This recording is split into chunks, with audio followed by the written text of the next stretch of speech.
Thutha wa arĩmi a macani gũkaya kumana na marĩhi moru ma thigino yao, rĩu kĩama kĩerũ kĩa ũramati wa cai kĩa KTDA nĩ kĩambĩrĩirie kwarĩra mĩtaratara mĩerũ ya kwambatĩria marĩhi ma macani nĩguo gũtigĩrĩra atĩ arĩmi nĩ makenerera thigino yao. Nĩakoretwo arĩ hamwe na ithuĩ na makĩria. Ndeto ĩno ĩhithũrĩtio nĩ mũikarĩri gĩtĩ wa rũhonge rũrũ rwa KTDA nĩwe David Mune wa Icoco, na ũrĩa ugĩte marĩ na mũbango wa kũhe arĩmi bataraitha nĩguo kũmahotithia kwambatĩria magetha mao, akiuga meri igĩrĩ nĩ cirĩkĩtie gũkinya gũkũ bũrũri-inĩ. Kwĩna meri igĩrĩ cia Mombatha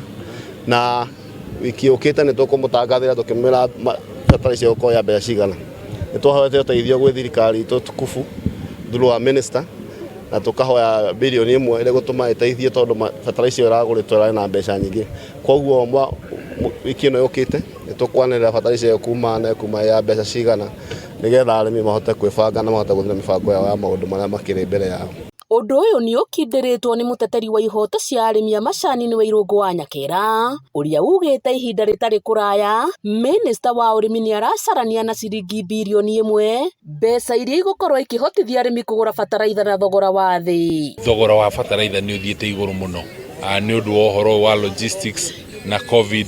na kũrĩa bataraitha tũkoragwo tũkĩgũra mabũrũri ma nanja, na nĩkĩo KTDA yandĩkĩire ministry kũrĩa gwĩ CS Munya makĩmwĩhoya amahe subsidy nĩguo arĩmi handũ ha magũre bataraitha na thogora mũnene mũno rĩ wa 3,300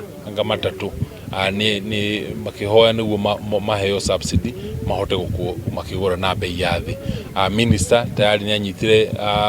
report ĩyo na nĩ akoretwo akĩgeria gũcaria bilioni 1 kuma kũrĩ thirikari, na by next week nĩ akaheana report ya harĩa akinyĩtie